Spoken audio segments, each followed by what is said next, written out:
So we're going to talk about some of the myths of solar, and we're just going to go for a drive in a self-driving car. Well, mostly. This is Tyler from Level Up Solar. Hi there. And I'm Ryan from Rocky Mountain Tesla and Level Up Solar. So one of the myths that I hear a lot, actually you told me, is the loan program. People don't even believe that this program exists. Yeah, for sure. It's a common misconception. I think some folks think that it's a myth that the government is giving away up to $40,000 of interest-free money for home energy retrofits through the Greener Homes Initiative. And solar is one of those retrofits that can be capitalized on. And all of the money can be used towards solar if you'd like. So getting access to $40,000 of interest-free money over 10 years is a great benefit that allows homeowners to almost get solar for free, depending on when your system is commissioned and turned on.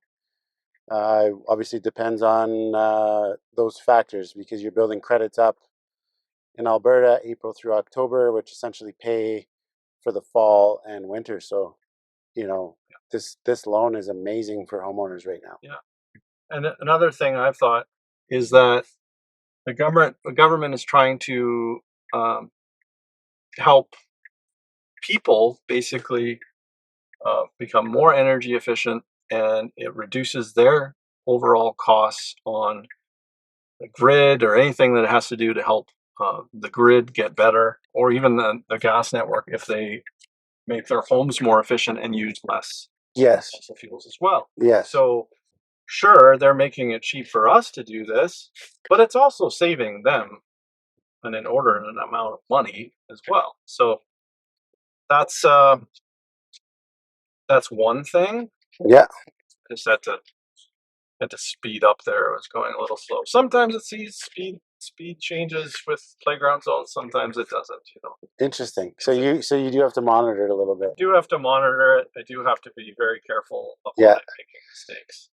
Yeah. Well, one thing we got to think about is obviously the environment, but then can the grid handle the load of all of the additional electrical consumption, whether it's data centers, artificial intelligence, electric vehicles?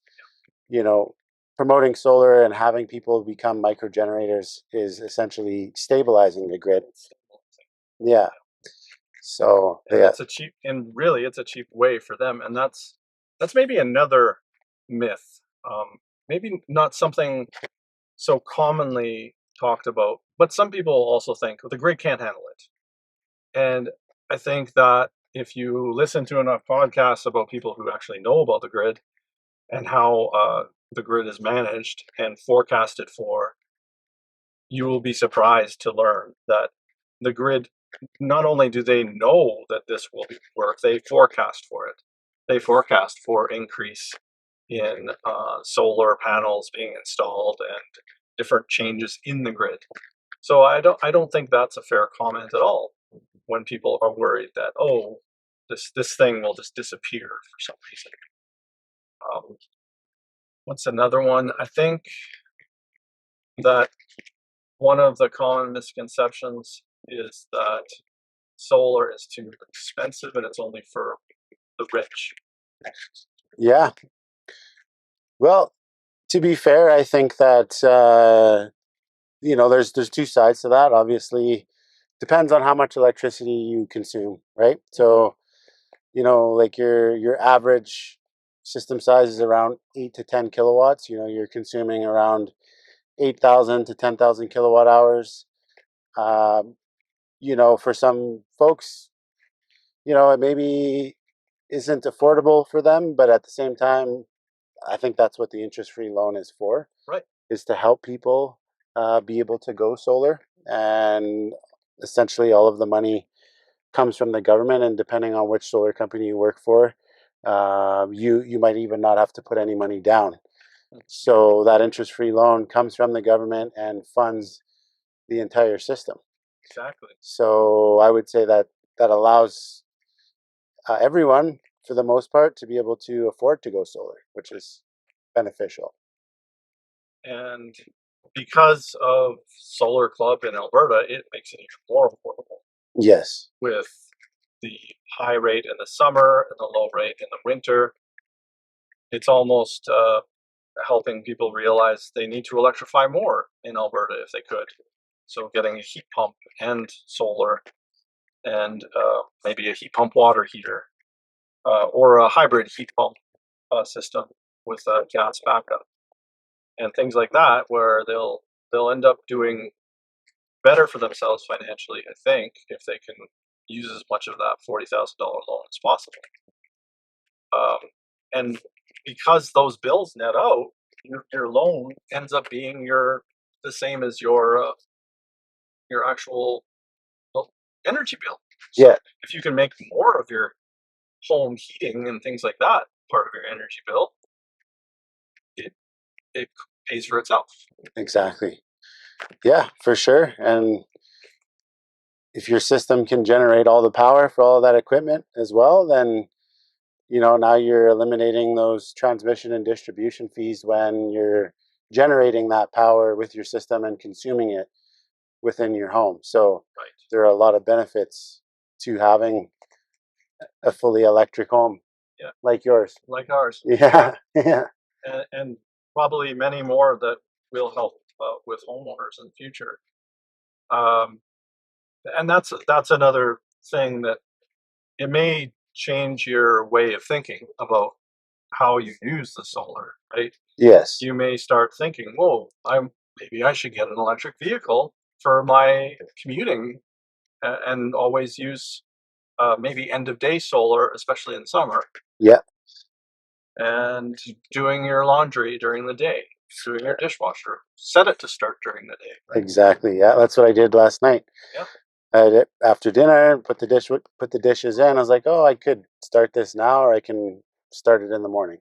exactly. And you start changing your habits to live with the sun. Yeah, And it doesn't always have to be that way because you're still grid I mean, connected, but exactly. you're trying to Yeah, take advantage of it as much as you can, right? yeah. Yeah, for Um, sure. another myth I think is around batteries, that you absolutely need batteries or you have to go off grid. Yeah. And well, what would you say about that? Well, I think there are a lot of people that do think that, and they have a time and a place. So, for example, if you're going completely off grid and the service is far away, and to connect to the service, getting a transformer, a pole breaker, running the cable, these are all costly upgrades. But yeah, like inside of Alberta, we have one of the most stable grids in all of the country. And with the solar club and which allows you to essentially change your rate from a low rate to a high rate. So you'd be on the high rate generally April through October when you're overproducing electricity compared to how much you're consuming. I would say uh, batteries really don't make sense in that situation because of the financial return on investment with solar and being able to send electricity back to the grid at 30 cents a kilowatt hour from April through October. It's the most advantageous situation financially.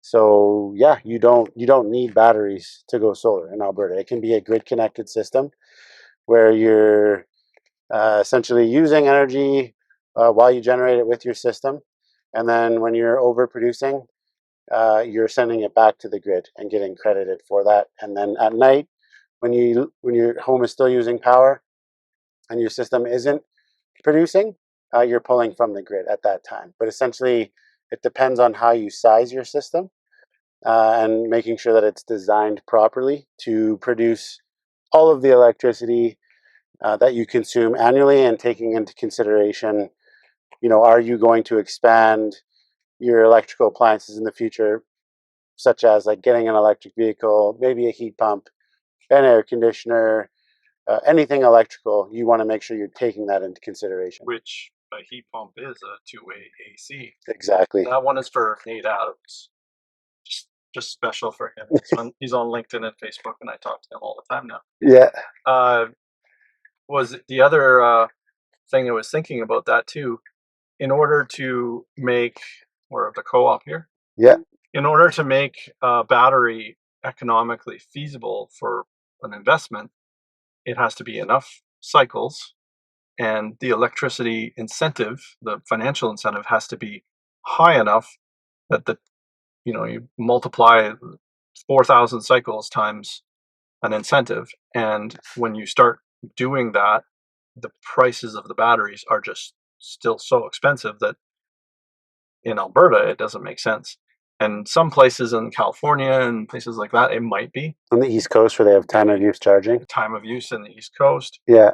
If any of that ever got introduced, maybe you would start thinking about that here, but not needed, especially in Alberta. For sure. And This is pretty cool, by the way. yeah, it's like almost mind blowing. Yeah, I'm like, wow, I can't contain myself. I want to talk about it. What do you think of the whole full self-driving and autonomy thing? Honestly, my mind's pretty blown right now. I was this entire time that we've been driving, I'm just looking around, making sure that the car's in control and is it following the speed limit. But my mind is blown. Honestly, this is pretty cool. Yeah. It's pretty crazy. I feel like Tesla will eventually solve it, but I just don't know how quickly.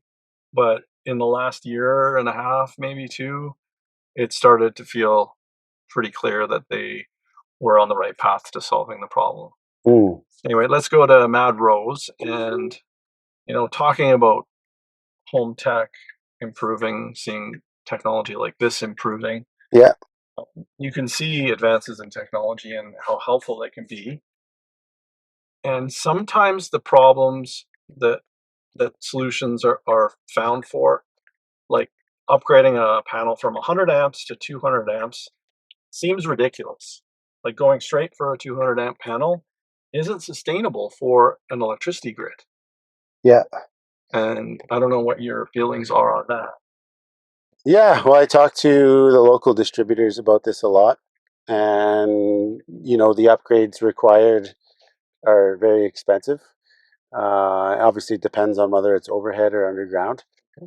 But, I think if we're looking at doing these upgrades to homes, like getting an electric vehicle, getting a heat pump, this is something that requires uh, either energy management or a main service upgrade. And when it comes to getting a service upgrade and the cost, especially inside the city of Calgary, it's very expensive. So I think that energy management units are very important for the design of these different electrical equipment like electric vehicles and heat pumps. So yeah, it's kind of where I'm at with that. Yeah, and what we did with our system, what you helped us with, Mm-hmm. and Vitaly and the solution that he found uh, works great. It, it it took a little figuring out. We had some wiring issues that it's learning, right? So you of course you have to expect that some mistakes are made along the way, and it wasn't even the electrician's mistake per se. So the HVAC company somehow thought that it didn't make sense to do it the way it was. The electrician said. Anyway, everyone agreed in the end. Yes, let's do it with two breakers, and it turned out that that was the major problem with the demand management solution as well. It seemed to have problems with a single breaker. So it could have been that the breaker wasn't big enough, or the um, I think it was just the fact that two breakers meant the heat strip was on one of the load management channels, and the air handler wasn't. Air handler is part of the main panel. Mhm. That was exactly what Vitaly had said in the beginning, Mm-hmm. and always listen to the electrician.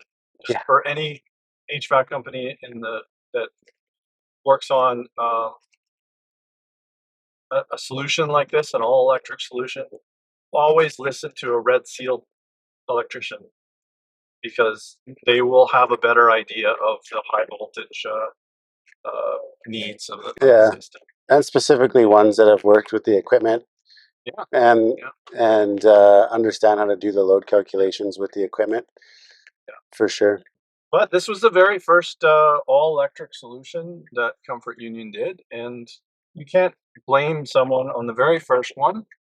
And they learned their lesson, and they've since done at least one more and did it the right way and Full electric? fully electric and Oh wow. did the heat strip on in such a way that it was better done. So I have told them you cannot put one breaker, and I'm telling everybody who has a cool climate heat pump and an electric heat strip, an electric air handler, always, always put two breakers. That way, with load management especially, Yeah. because if the load manager shuts it off, it doesn't shut off your heating. Yes. Because at minus 25, when this might happen, Yeah. because that's pretty much how cold it has to be, you don't want your entire heating system shut off. You just want the heat strip to shut off for a short time. That's right. Because an oven will, sure, it'll kick on and it'll peak, right? Yeah. But pretty quickly it'll drop down. Mhm. And these heat strips don't actually have to stay on very long. Yeah. And that's something that Well, you said we learned. how long did you run it? 5 hours in February. Wow. Coldest February in 50 years, and it Yeah. only needed 5 hours. Just goes to show you how good the gree is, right? Green is like, it's pretty amazing. Yeah. And people will knock it, and I'm like, does your product actually work at minus 27? Yeah. Or does it fail over to the heat strip as the entire heating solution? And I guess that's also a myth too, right? That is a big time myth. Yeah. A lot of people that we talk to, they think that heat pumps don't work after minus 10 Yeah. or become uh, very inefficient. So, Yeah. and they're less efficient, Mhm. but it's not really about efficiency. I guess it's about sort of thermodynamics. And yes, you will use a little more electricity, quite a bit of electricity, but not more than the heat strip alone, right? Yeah. So that's the idea. It's still more efficient than an electric heat strip. Yeah. Uh, I won't. I don't think we have time to get into all the conversations about gas versus electric and carbon production of CO2 kind of thing. But the whole idea that I like is that because we electrified, as the grid gets cleaner, so does our system. Just like an EV, like it'll eventually get cleaner. So as FSD gets better, right? Yeah. Eventually, we'll be driving around talking to solar customers, Yeah. and possibly we're doing the work as we're driving. I can tell you right now, I think about it all the time because I'm quite busy, and I'm like, oh, to drive from one side of Calgary to the other, it can take an hour sometimes. Exactly. Like, how useful would it be to be able to continue working while the car drives like that? Legally, yeah, yeah, exactly. Because right now, I would not feel safe taking my eyes off the road. Yeah, I'm still very impressed that this is happening right now. Still looking at you, like, are you Yeah, driving or? yeah. No. No, it's pretty wild. Yeah, this is very interesting. Well, I think it's time to end the video. So Perfect. keep watching, and if you're interested in solar, click the link down below to get your own free estimate. That's right. Yeah, free, no obligation estimate. Ryan and I, we work together. We'll do a full solar proposal, modeling your home, showing the irradiance of the roof, and be able to tell you exactly how much it will generate. Exactly. Thanks for watching. Thanks.